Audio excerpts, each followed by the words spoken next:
Salut. Bon alors il y a pas longtemps un ami m'a demandé ce que j'avais jamais vu ou fait avant de venir au Canada et je dois l'avouer, il y avait quand même pas mal de trucs. J'ai l'impression de pas avoir beaucoup vécu avant d'arriver ici. Et vu que je trouvais le sujet sympa, j'ai décidé d'en parler aujourd'hui. Alors le tout premier truc que j'ai fait en arrivant ici et que j'avais jamais fait avant, ça a été de faire un road trip. D'ailleurs, si un jour vous voulez que je fasse une vidéo sur le road trip que j'ai fait avec mes amis, n'hésitez pas à me le demander dans les commentaires ou posez-moi des questions et j'en ferai une vidéo. C'est une idée. Vient avec ça le fait que j'avais jamais passé 60 heures d'affilée dans un bus pour traverser tout un pays, et je vous jure que ça ce n'est pas rien. Ceux qui ont voyagé avec Greyhound savent de quoi je parle. Greyhound, quelque chose comme ça. J'avais d'ailleurs jamais parcouru autant de kilomètres pour voyager, et maintenant dès que j'ai le temps et dès que j'ai l'argent surtout, parce que l'un ne va pas sans l'autre, et ben je le fais. J'adore ça, je trouve ça génial, j'ai toujours aimé, mais maintenant j'aime encore plus ça. Ça montre à quel point j'aime ça. C'est fort, c'est grand, c'est beau, c'est intense. Voilà. C'est en venant au Canada et en faisant mon road trip que j'ai vu les plus beaux lacs de toute ma vie. Il faut absolument que vous alliez voyager dans les Rocheuses canadiennes, c'est super beau. C'est comme ça. Allez-y. J'avais jamais vu un ours, j'avais aussi jamais vu un orignal. C'est en étant dans ce pays que j'ai pris ma première cuite. Et oui, j'ai attendu 26 ans. C'est pas du tout un point très valorisant, mais autant tout se dire. Le tout premier hippopotame que j'ai vu de ma vie, c'était ici. Alors ok, c'est pas commun et ok, il était dans un zoo, mais ça reste un fait. Cela dit, il y a plein d'autres animaux que j'avais encore jamais vus, par exemple le raton laveur. Sauf que le raton laveur, je l'ai vu à ma fenêtre. Juste devant ma fenêtre. Et je sais pas lequel de nous deux a eu le plus peur quand j'ai crié. Voire quand j'ai hurlé. J'en avais déjà un peu parlé, mais avant de venir ici, j'avais jamais vécu en colocation. C'était un truc qui me tentait pas du tout à l'époque quand j'étais en France, etc.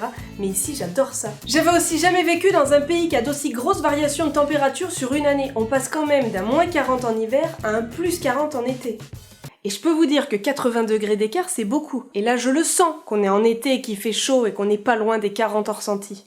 Je le sens. Je le sens très fort. J'avais jamais fait de bénévolat et quand on est timide, c'est pas forcément le truc le plus évident, mais ça aide à rencontrer du monde. Grande idée. Grande idée.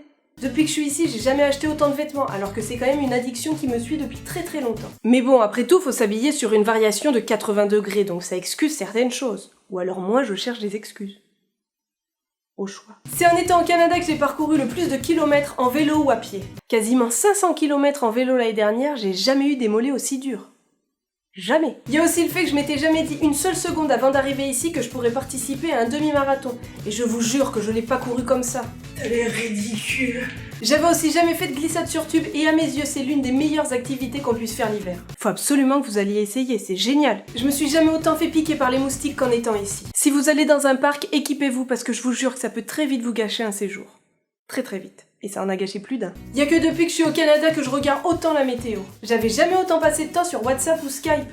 J'ai une poussière sur ma lèvre qui m'énerve. Je pense aussi que c'est depuis que je suis ici que je me suis jamais autant questionnée sur ce que je voulais vraiment. Est-ce que j'ai fait le bon choix? Est-ce que je reste ou est-ce que je rentre? Qu'est-ce qui fait que je reste? Est-ce que je resterai toute ma vie ici? Et si quelque chose fait que je dois rentrer, qu'est-ce que je fais? Et ça m'arrive encore parfois, mais je me dis que ça fait partie du lot de partir vivre loin. L'an dernier, je pense que j'ai jamais autant aimé ma vie et j'ai jamais été aussi bien dans ma tête qu'en étant ici. Et ça, c'est principalement ce qui fait que j'ai pas du tout envie de rentrer. Voilà, j'avais juste envie de vous partager ces petites choses parce que je me dis que c'est en partant loin et en sortant de sa zone de confort qu'on ose tester plus de trucs qu'on aurait peut-être jamais pensé pouvoir faire avant, et c'est peut-être quelque chose qui nous rend plus vivants. Ou du moins moi, ça me rend carrément plus vivante. Je suis fucking vivante. Autant que mes bras mous que je camoufle aujourd'hui. Bref, sur ce, je vous dis à samedi prochain pour une nouvelle vidéo. En attendant, n'hésitez pas à mettre un petit pouce bleu si vous l'avez aimé. N'hésitez pas à me dire dans les commentaires qu'est-ce que vous avez fait, vous, de nouveau, quand vous avez déménagé dans un autre pays, etc. Ou même dans une autre ville, si c'était loin de chez vous, que vous pensez ne jamais faire avant. Vous pouvez aussi me retrouver sur mes différents réseaux sociaux, partager cette vidéo, et bien évidemment, vous pouvez vous abonner. Allez, bisous bisous. Il y a encore tellement de choses que j'ai jamais fait ici que j'ai envie de faire.